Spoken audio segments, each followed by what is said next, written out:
जो मिस्टेक है आपकी सेक्शन 20 से लेकर सेक्शन 22 तक 3 सेक्शन इसमें दिए हैं आपके कॉन्ट्रैक्ट एक्ट में। और मिस्टेक को जब हम देखते हैं, there are 2 type of mistake. One is mistake of fact and another is mistake of law. जो मिस्टेक ऑफ फैक्ट है, mistake of fact is provided under section 20 and mistake of law is provided under section 21। And further जो mistake of fact की आप बात करोगे, it shall divided into 2 part and bilateral mistake and unilateral mistake. So bilateral mistake as provided under section 20 and the unilateral mistake is provided under section 22. जो mistake of law है वो भी आप 2 भागों में विभाजित कर देंगे, मिस्टेक ऑफ इंडियन लॉ और मिस्टेक ऑफ फॉरेन लॉ। अब यहां पर हम देखते हैं मिस्टेक ऑफ इंडियन लॉ और मिस्टेक ऑफ फॉरेन लॉ दोनों ही आपके सेक्शन 21 में दी हुई है। अब ये देखते हैं कि what do you mean by mistake of fact as provided under section 21।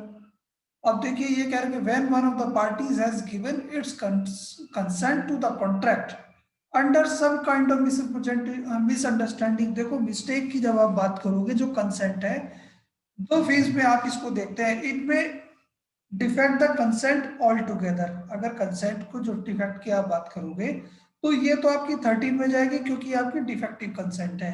दूसरी, अगर कंसेंट में mislead to the parties as the purpose which they contemplated. अगर उस पर्पस के लिए मिसलीड करती है, जिस पर्पस का उनका उद्देश्य है, जिस उद्देश्य के लिए कोई कंसेंट ली जा रही है, then it shall be covered under section 20, 21 and 22. When one of the parties has given its consent to the contract under some kind of misunderstanding that is misleading way, then the consent is said to be have been given by mistake. If it was not for the misunderstanding, the party would not have entered into the agreement. अगर वो misunderstanding जो mislead हुए थे fact आपके, अगर वो ऐसे नहीं हुए तो ये होता, ये परिस्थिति ये बनती कि शायद वो कॉन्ट्रैक्ट में एंटर ना होते। अब अगर लॉ के अकॉर्डिंग देखें तो मिस्टेक को 2 भागों में बांट देते हैं, mistake of law and mistake of fact. सबसे पहले जब हम देखते हैं मिस्टेक ऑफ लॉ की जब आप बात करोगे, what do you mean by mistake of law? Mistake of law is provided under section 21। A contract is not voidable because it was caused by a mistake as to any law in force in India, but a mistake as to law not in force in India has the same effect as the mistake of fact. अब इस बात को समझने के लिए पहले क्या है, हमें मिस्टेक ऑफ फैक्ट देख लेना चाहिए। When the parties have any misunderstanding regarding the subject matter और टर्म्स ऑफ द कॉन्ट्रैक्ट, चाहे वो सब्जेक्ट मैटर के रिगार्डिंग हो सकती है या जो कॉन्ट्रैक्ट की शर्तें हैं उन शर्तों के रिगार्डिंग हो सकती है। इट इज सेड, या जो संविदा के पक्षकार है उन पक्षकारों से संबंधित होती है। It is said to be the mistake of fact. देखो मिस्टेक ऑफ फैक्ट की जब आप बात करोगे, मिस्टेक ऑफ फैक्ट को आप 3 चीजों में देखते हैं। Mistake as regarding the identity of parties, mistake regarding subject matter and mistake regarding nature of province। of mistake of fact की आप बात करते हैं, the misunderstanding can be on the part of one party or both of them। या तो एक पक्षकार के बिहाफ पर हो सकती है या दोनों के बिहाफ पर हो सकती है। then it shall be divided into 2 parts, bilateral and unilateral। bilateral mistake क्या होगी? when both the parties to an agreement are under a mistake as to a matter of fact essential to the agreement, there is a bilateral mistake or mutual mistake। in such a case the agreement is void। अब इसके लिए आप देखते हैं section 20 क्या कहता है? Agreement void where both parties are under a mistake as to matter of fact। जबकि दोनों पक्षकार तथ्य की बात संबंधी भूल में हो, जब संविदा के पक्षकार तथ्य से संबंधित कोई भूल करते हैं और वो तथ्य जो उस संविदा का आवश्यक तत्व है, तब उस समय पर वो करार शून्य होगा, यानी कि एग्रीमेंट वॉइड होगा। इस चीज का ध्यान रखिएगा। ये कह रहे हैं वेयर, अब जो 20 जो कहता है आपका, where both the parties to an agreement, जब संविदा के दोनों पक्षकार आर अंडर ए मिस्टेक, कोई भूल करते हैं as to a matter of fact essential to the agreement, उस तथ्य से संबंधित जो उस एग्रीमेंट का आवश्यक तत्व है। The agreement is void, contract void नहीं है, एग्रीमेंट वॉइड है। और एक्सप्लेनेशन आप इसका देख लीजिएगा, an erroneous opinion, erroneous opinion से मतलब क्या है आपकी, जो कोई गलत राय दी जाती है किसी तथ्य से संबंधित, as to the value of the thing which forms the subject matter of the agreement, यानी कि सब्जेक्ट मैटर जो संविदा की विषय वस्तु है, उस विषय वस्तु के संबंध में कोई गलत ओपिनियन, गलत राय दी जाती है, तब उस स्थिति में क्या है, is not to be deem to be mistake to as a matter of fact. अगर गलत ओपिनियन दी जा रही है, it means it shall be treated as fraud. वहां पे जो है, जो चीज किसी करार की विषय वस्तु और उसके बारे में कोई गलत राय या तथ्य की बात के बारे में है तो भूल नहीं समझी जाएगी, वहां फ्रॉडुलेंट कंसेंट ली जाएगी। अब इसके देखो आप इलस्ट्रेशन आप देखते हैं, तो जो ए बी और सी तीन इलस्ट्रेशन इसमें दिए हुए हैं। पहला ये कहता है A agrees to sell to B a specific cargo of goods suppose to be on its way from England to be Bombay, यानी कि ए सहमत होता है बी को कुछ माल बेचने के लिए जो आपका कार्गो से आ रहे हैं, इंग्लैंड से बॉम्बे जो रहा है। इट टर्न्स आउट दैट वो वहां से चल पड़े, और चलने के बाद की स्थिति ये है भैया कि आपका जो माल है वो रास्ते में ही खो जाता है। अब खोने के बाद की जो स्थिति है ये देख लीजिए, it turns out that day before the day on the bargain the ship conveying the cargo has been cast away and the goods lost, neither party was aware of this fact। तो उस स्थिति में ये agreement void होगा जब दोनों पक्षकार आपस में संविदा कर रहे थे उस कार्गो से संबंधित, जिस शिप पर जिस कोई माल लेकर आना था, और उस समय जिस समय वो संविदा कर रहे थे वो शिप अस्तित्व में था ही नहीं। क्यों? क्योंकि वो खो चुका था या कहीं डूब चुका था, lost away. That's why the agreement is void. अब आप इसको इस तरीके से भी देख सकते हैं। जो दीपक जी हैं, दीपक जी मेरे पास आते हैं कि सर मुझे 1000 बोरी गेहूं चाहिए, मैंने कहा ठीक है ले जाना, गोडाउन में पड़े हुए पैसे दे जाओ कल ले जाना। ठीक है भैया। दीपक जी ने मुझे तुरंत 1000 बोरी के पैसे जमा कराए, कह रहे सर कल तो ज्यादा देर हो जाएगी, अगर अभी ले जाए तो। मैंने कहा अभी ले जाओ, ठीक है सर मैं गाड़ी की व्यवस्था करता हूँ। ये दीपक जी ने गाड़ी की व्यवस्था की, और गाड़ी की व्यवस्था करने के बाद गोडाउन खुलवाया, गोडाउन खुलवाने के बाद देखा तो सारा गेहूं खराब हो चुका था। अब खराब होने वाली स्थिति में क्या मैं वो गेहूं इन्हें दे सकता हूँ? ना तो मैं खराब गेहूं दूंगा, और मान लीजिए मैं देने की भी कोशिश करूं कि भाई अब तो हो चुका है ले जाओ, तो ये देंगे नहीं। और दूसरा, ये भी मुझे बाउंड नहीं कर सकते कि सर क्योंकि जो कॉन्ट्रैक्ट हो चुका है अब तो आपको गेहूं देने पड़ेंगे, तो ये फिर फ्रस्ट्रेशन से गवर्न हो जाएगा। फ्रस्ट्रेशन ये कह देता है क्योंकि जब जो सब्जेक्ट मैटर है किसी कॉन्ट्रैक्ट का वो एग्जिस्टेंस में है ही नहीं, और यहाँ पर क्योंकि दोनों ही पक्षकार इस भूल पर थे, जो सब्जेक्ट मैटर है अगर वो अस्तित्व में था ही नहीं, तो उस स्थिति में क्या है, वो एग्रीमेंट वॉइड होगा। अब इसके बाद बायलैटरल मिस्टेक की तो बात यहाँ देख ही लिया आपने। वापिस आओ भैया, हम देख रहे थे मिस्टेक ऑफ लॉ की बात कर रहे थे। मिस्टेक ऑफ लॉ आपका दिया हुआ सेक्शन 21 में। अगर जो है किसी लॉ से संबंधित किसी मिस्टेक की आप बात करते हैं तो उसका प्रभाव क्या होता है इस चीज का। देखो मिस्टेक ऑफ लॉ की आप बात करोगे, एक आपने दो मैक्सिम पढ़े होंगे, इग्नोरेंशिया फैसिट एक्सक्यूजेट, यानी कि जो इग्नोरेंस ऑफ फैक्ट है वो एक्सक्यूजेबल है, और इग्नोरेंशिया जूरिस नॉट एक्सक्यूजेट, यानी कि जो इग्नोरेंस ऑफ लॉ है उसके लिए कोई एक्सक्यूज नहीं दिया जाएगा, यानी कि जो विधि से संबंधित भूल है उसके लिए माफी कोई नहीं है, और अगर कोई तथ्य से संबंधित भूल है तो उसके लिए माफी की व्यवस्था हो सकती है। अब इसके लिए when the parties are not aware of the law and done something which ought not to be done, यानी कि जहां पक्षकार उस विधि से संबंधित जो विधि वर्तमान में प्रभावित है यानी कि एनफोर्स में है और वो उससे संबंध अवेयर नहीं है और ऐसा कोई काम करते हैं जो उन्हें नहीं करना चाहिए, it is said to be mistake of law. It is of a two type, mistake of one country, या तो हमारे जो इंडियन कंट्री के लॉ है उससे संबंधित कोई मिस्टेक करते हैं, और दूसरा आप होता है मिस्टेक रिगार्डिंग फॉरेन कंट्री। अब mistake of law foreign country की बात करोगे तो उसमें आपका अप्लाई तो इग्नोरेंस जूरिस नॉन एक्जिक्यूटिव that is ignorance of law is no excuse, is a well settled rule of law, every citizen is suppose to know the rule of law, यानी कि प्रत्येक व्यक्ति से ये अपेक्षा की जाती है कि उसे, चाहे वो किसी भी देश का, हमारे यहाँ की भी बात नहीं करते आप, अगर ऑल ओवर इंडिया की, सॉरी ऑल ओवर वर्ल्ड की आप बात करोगे तो जितने भी सभी कंट्रीज हैं वे अपने सिटीजन से अपेक्षा यही करते हैं कि उन्हें वहां की जो एनफोर्स्ड लॉ है, जो प्रवर्तन में विधि है, उसके बारे में सभी को जानकारी होनी चाहिए। तो इसी तरीके से हम भी अपेक्षा करते हैं कि तो प्रत्येक व्यक्ति को जो ना यहाँ के जो लॉज है उनके बारे में जानकारी होनी चाहिए, चाहे वो पढ़ा हुआ है, पढ़ा लिखा है या नहीं है। A party cannot be allowed to get any relief on the ground that it had done a particular act in ignorance of a law. A mistake of law of one country is therefore no excuse and the contract cannot be avoided. अब यहाँ पे कह दिया कि क्या उस स्थिति में क्या कॉन्ट्रैक्ट को अवॉइड नहीं कर सकते। अब यहाँ पर जो शब्द लिखा हुआ है तो आप देखेंगे किसमें, जो सेक्शन 21 में दे रखा है, a contract is not avoidable because it was caused by mistake as to any law in force in India, यानी कि कोई भी कॉन्ट्रैक्ट इस ब्याह पर इस कारण से अवॉइडेबल नहीं है कि ये उस भूल के अंतर्गत था, उस विधि की भूल के अंतर्गत था जो विधि भारत में प्रवर्तन में है।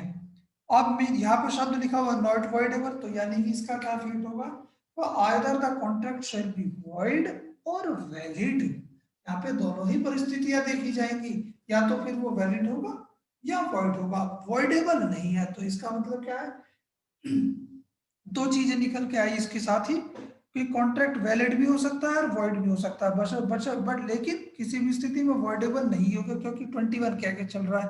अब दूसरी चीज यहाँ आती है कि लेकिन अगर कोई मिस्टेक फॉरेन कंट्री की है, but a mistake has to a law not in force in India, यानी कि जो ऐसी विधि से संबंधित है जो भारत में प्रवर्तन में नहीं है, तब उस समय क्या होगा, तो उस समय की जब हम बात करते हैं तो भैया उस समय ये लिखा हुआ है mistake of foreign law is deemed to be mistake of fact. तो यहाँ ये माना जाएगा कि अगर किसी जो है ऐसी विधि से संबंधित भूल है जो भारत की नहीं है, यानी कोई विदेशी विधि है, तो उसे वहां तथ्य की भूल समझा जाएगा। या तो उसके मतलब क्या है, तथ्य की भूल के लिए आप सीधा वापिस आ जाओ 21 सेक्शन 20 पे। 20 कहता ही है कि अगर कोई जो ना सब्जेक्ट मैटर है, सब्जेक्ट मैटर से रिगार्डिंग है, तो क्या agreement shall be void, agreement उस स्थिति में वॉइड होगा। अब इसके बाद आप आगे जब चलते हैं भैया, आगे देख लिया आपने क्या क्या, फॉरेन कंट्री की mistake of law of foreign country, we share the contract becomes void और वैलिड भी हो सकता है। Mistake of law in force in India is treated as a mistake of fact. अब यहाँ जाइए, मिस्टेक आपने देखा बायलैटरल और यूनिलैटरल मिस्टेक। बायलैटरल मिस्टेक आपने देखिए कि अगर किसी तथ्य से संबंधित दोनों पक्षकारों की भूल है तो उसके लिए आपको प्रावधान दे दिया सेक्शन 20 में। लेकिन अगर यूनिलैटरल मिस्टेक की आप बात करते हैं, यूनिलैटरल मिस्टेक यानी कि किसी जो ऐसी भूल जो किसी एक पक्षकार के बिहाफ पर है, तो ये आपके लिए दिया हुआ सेक्शन 22 में। Contract caused by mistake of one party as to matter of fact, unilateral mistake when the misunderstanding mistake is on the part of one party to the contract, the agreement remains valid। तो उस स्थिति में valid भी होगा void भी होगा only when the party is mistaken about the parties to agreement और nature of the transaction, the agreement becomes void. 22 क्या कहता है, provided that if one party has alone is under a mistake of fact the contract is not rendered voidable, यानी कि अगर कोई एक पक्षकार क्या है उसमें क्या है तथ्य से संबंधित भूल के अंतर्गत है, तो इस स्थिति में कॉन्ट्रैक्ट वॉइडेबल नहीं हो जाएगा। तो 22 क्या कहता है, एक कॉन्ट्रैक्ट इज नॉट वॉइडेबल, कोई भी संविदा वॉइडेबल नहीं है because it was caused by one of the parties, क्योंकि ये एक व्यक्ति के द्वारा कॉज कारित की गई है। To is being under a mistake as to a matter fact, यानी कि तथ्य से संबंधित भूल के अंतर्गत की गई है। तो खाली इसी कारण से क्या वॉइडेबल नहीं है, वॉइडेबल अगर नहीं है तो इसका मतलब क्या है, either it be a valid और वॉइड, उसकी कॉन्ट्रैक्ट की जो टर्म्स एंड कंडीशन है वो तय करेंगी। आप देख लीजिए, mistake as to identity of parties जब हम बात कर रहे थे, it is a fundamental rule of law that if one of the parties represent himself to be some person other than he really is, वो सीधी सी बात है, अगर एक पार्टी क्या है, अपने आप को ऐसा प्रकट करती है जो वास्तव में नहीं है और बाय मिस्टेक करती है, तो is a mistake as to the identity of person contracted with, a mistake as to the identity of person contacted with when such identity is essential to the contact would invalidate the contract। वो अब देखो भैया इसमें cases की बात करते हैं, तीन केस लिखे हुए हैं आपकी स्क्रीन पर, Boulton versus Jones, Cundy versus Lindsay और इंग्रैम वर्सेस लिटिल। तो बाल्टन वर्सेस जॉन की अगर हम बात करें तो मुझे कोई बताएगा कि किसने पढ़ा हुआ है ये केस?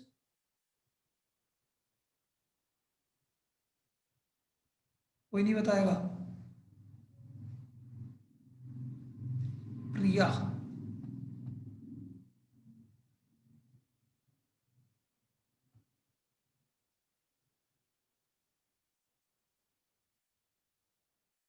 बताना प्रिया क्या कहता है ये केस?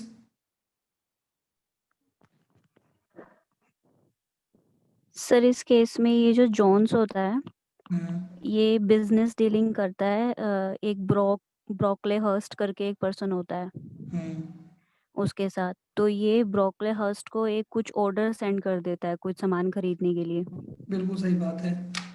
तो इससे पहले जॉन्स का ऑर्डर ब्रोकले हर्स्ट के पास जाता, ब्रोकले हर्स्ट अपना सारा बिजनेस उसको दे देता है, बोल्टन को। बोल्टन को। हाँ जी, तो फिर इस फैक्ट्स के बारे में उसको बोल्टन को पता चलता है कि उसका जॉन का ऑर्डर आया, तो बोल्टन सप्लाई कर देता है जॉन्स को गुड्स। बाद में फिर जो जॉन्स होता है वो रिफ्यूज कर देता है उसका पेमेंट करने के लिए। नहीं, पहले जो जब बोल्टन ने भी उसकी गुड्स की सप्लाई कर दी और फिर बोल्टन बोल्टन उससे क्या पैसे मांगता है, तो जो जॉन्स है उस स्थिति में मना कर देता है पे करने के लिए। हाँ उसका जी। कहना ये होता है कि भैया मेरा कॉन्ट्रैक्ट तो ब्रोकले हर्स्ट के साथ था, जॉन्स के साथ कभी था ही नहीं। तो उस स्थिति में क्या कोर्ट ने भी कह दिया, as there was a mistake regarding identity of the parties, that's why the payment is the person the plaintiff is not entitled to reimbursed. ठीक है, अब भैया ये दूसरा जो केस है कैंडी वर्सेस लेंडसे का, किसे कोई बताएगा?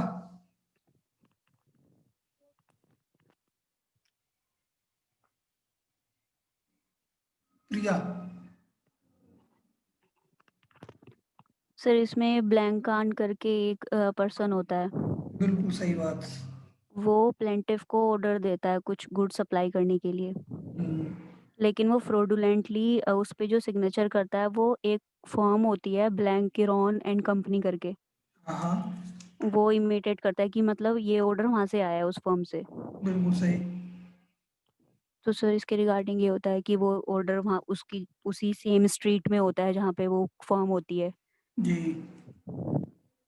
तो वहां पर ये कह दिया कि इसके लिए ये फ्रॉडुलेंटली तो हो सकता है, जब प्लेंटिफ ने उसको बाय मिस्टेक उसको रिम्बर्स चाहा उसका कि फ्रॉडुलेंटली, तो ये क्या नाम है, लेकिन अंडर मिस्टेक नहीं होगा ये क्योंकि जो ना इमिटेशन तो जो था उसने जानबूझकर के जो सिग्नेचर बनाए थे वो फ्रॉडुलेंट तरीके से वो बनाए गए थे किसी व्यक्ति को डिसीव करने के लिए, कॉन्ट्रैक्ट में एंटर होने के लिए। अच्छा भैया एक केस है इसमें सेड वर्सेस बट का, कोई बताएगा इसे?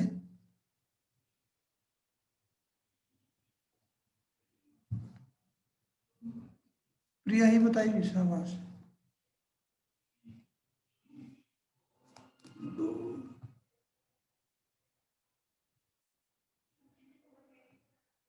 दीपक जी बताएं। सर इस केस में एक पर्सन था जो कि फिल्म मूवीज वगैरह का बहुत नेगेटिव क्रिटिसिज्म करता था। उसने एक पिक्चर हॉल में टिकट खरीदी, लेकिन जो ऑनर था पिक्चर हॉल का उसने उस पर्सन की एंट्री बैन कर दी थी। हाँ, और बाद में पता चला वो जो टिकट उसने खरीदा है उसके किसी फ्रेंड के थ्रू खरीदा है। बिल्कुल ठीक बात। तो ये वाला केस हुआ था सर। यहाँ पे बाद में ये हुआ कि नहीं, ऑनर जो है वो राइट है, वो उसकी एंट्री को रोक सकता है। उसमें ये हुआ कि भैया की पता लगा दीपक जी को फिल्में देखने का शौक है और फिल्में देखने के बाद फिर उस पर कटाक्ष करते हैं ऐसे भयंकर कि जिसका कोई जवाब नहीं। तो जो थिएटर का मालिक था, उसने दीपक जी की एंट्री बिल्कुल बैन की हुई थी। अब दीपक जी हॉल वहां पहुंचे थिएटर पर, इन्हें गेट पे रोक दिया गया कि भैया आपके लिए टिकट नहीं है। खैर कोई बात नहीं, दीपक जी भाई विधि पढ़े हुए, लॉ पढ़े हुए, उस्ताद आदमी तो है। इन्होंने क्या है, वहां पे श्रेयांश के मार्फत कोई टिकट ले ली उस थिएटर की।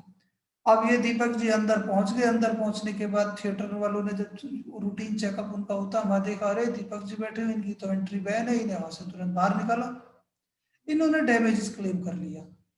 डैमेजेस क्लेम करने के लिए क्यों? क्योंकि जो इनके पास टिकट था और टिकट लेकर के ये अंदर बैठे हुए थे, इन्हें जो है ना कंपनसेशन मिलना चाहिए, बहुत मानसिक क्षति पहुंची है।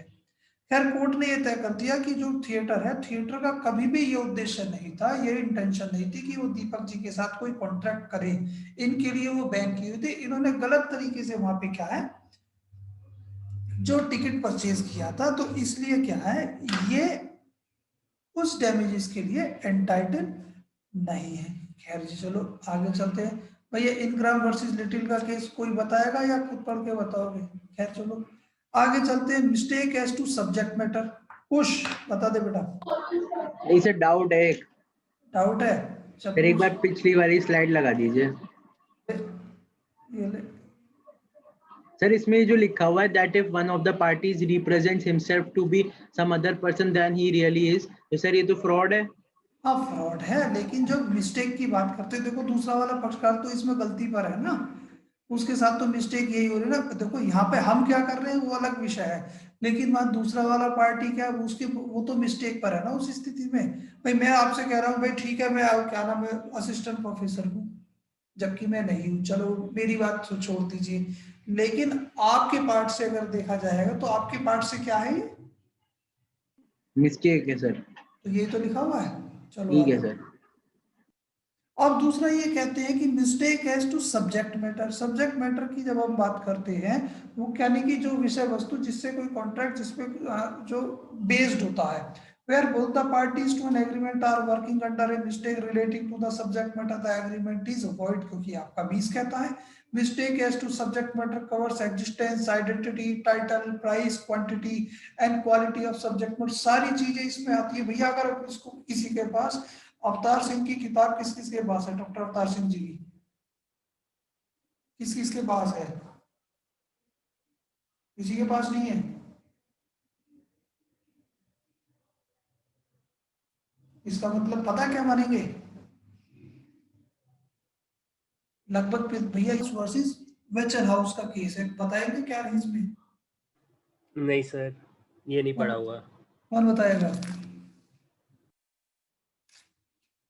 दो पक्षकारों ने हाथ खड़े किए हैं और दो पक्षकारों में जो भी बता देगी। चलो सर मैंने भी नहीं पढ़ा ये तो। अरे तो हाथ तो उठाया आपने? नहीं मैंने तो बुक के लिए किया था। अच्छा बुक के लिए। प्रिया बता दो भैया।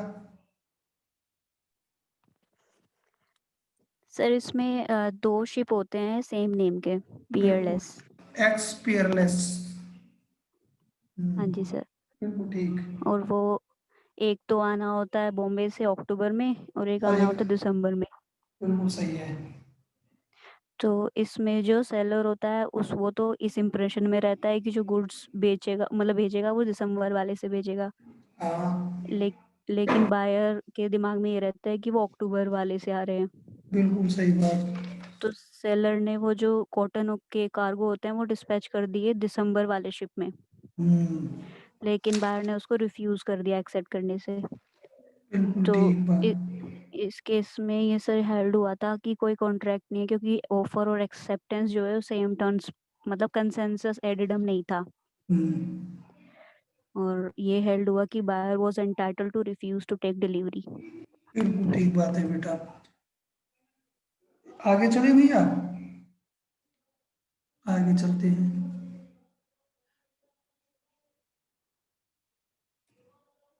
Mistake as to nature of promise.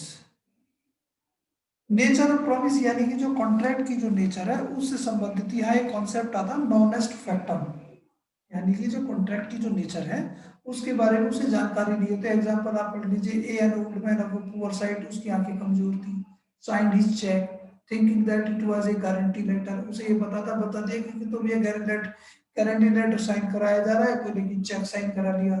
There was no contract on ground that the mind of the signer did not accompany the signature. अब इसमें भैया ये एक केस दिया हुआ है निंगावा वर्सेस बायरप्पा का, बताएगा कोई इसमें क्या दिया हुआ है?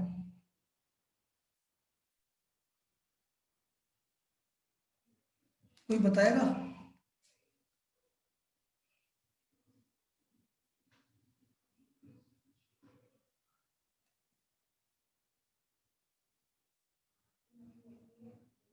कोई नहीं बताएगा? कैसे काम चलेगा?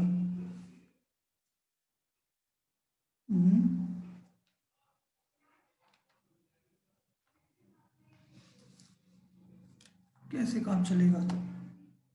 देखो इसमें क्या हुआ था, इस केस में जो प्लेंटिफ है, प्लेंटिफ से एक डीड साइन कराई गई ये बता करके ये कुछ बिजनेस के पेपर्स हैं और इनको साइन किया जाना है, जबकि उसमें क्या है वो वास्तव में सेल डीड थी और उसमें दो तीन प्रॉपर्टी वो सारी प्रॉपर्टी उसकी सेल डीड यानी कि जो ना ट्रांसफर लेटर है वो उसमें इंक्लूड करके साइन करा ली उसमें।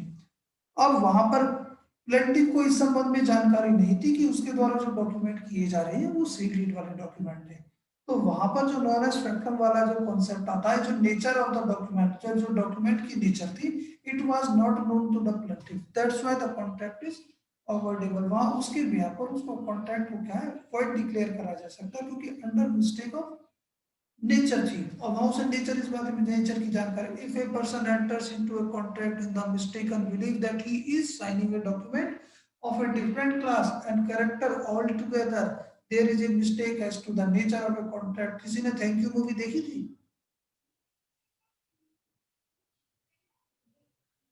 नहीं देखी थी? Yes sir, yes sir. उसमें बेटा उसमें वो इरफान खान की जो वाइफ होती है उससे कुछ डॉक्यूमेंट साइन करा लेती है ना, वो चश्मा हटा करके। यस सर, वो प्रॉपर्टी के पेपर साइन करवाती हूँ। हाँ, वो जो प्रॉपर्टी के पेपर वहाँ साइन हो रहे होते हैं ना, वो under mistake of nature of promise थे, वहां पर जो कॉन्ट्रैक्ट साइन करा ली उसकी वाइफ ने, तो वहां इरफान खान के पास एक प्ली ये हो सकती है कि उसे उस मतलब जो डॉक्यूमेंट उसने साइन किए थे उनकी नेचर के बारे में उसे जानकारी नहीं थी, क्योंकि जो चश्मा है, चश्मा तो उसके पास था ही नहीं, बेचारे भले आदमी को दिख ही नहीं रहा था। तो ठीक है, nature of contract and the contract is void, he can successfully plead that it is not his document। वो कह सकता है कि भैया डॉक्यूमेंट उसका था ही नहीं जो उसने साइन किया था। Thus while in signing a document the mind of the signer does not go with the signature, there is a mistake which would vitiate the contract। और उसमें एक केस और है भैया, फॉस्टर वर्सेस मैक्सिन का, कोई बताएगा इसे क्या है?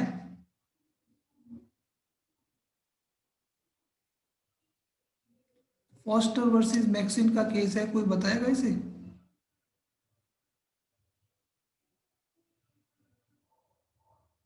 कोई नहीं बताएगा। इसमें एक बिल ऑफ एक्सचेंज साइन कराया जाता है, एंडोर्स कराया जाता है और उसे एज गारंटी के रूप में, जबकि जो बिल ऑफ एक्सचेंज को जो एंडोर्सर है वहाँ गारंटी ना हो करके अगर किसी व्यक्ति ने एंडोर्स कर दिया है तो उसमें ये इस बात की श्योरिटी हो जाती है कि अगर दूसरा व्यक्ति नहीं देगा तो उसके बाद जिस व्यक्ति ने उसे एंडोर्स किया है उस व्यक्ति की जिम्मेवारी उसे हो जाएगी देने के लिए। तो ये यहाँ तक अगर किसी को कोई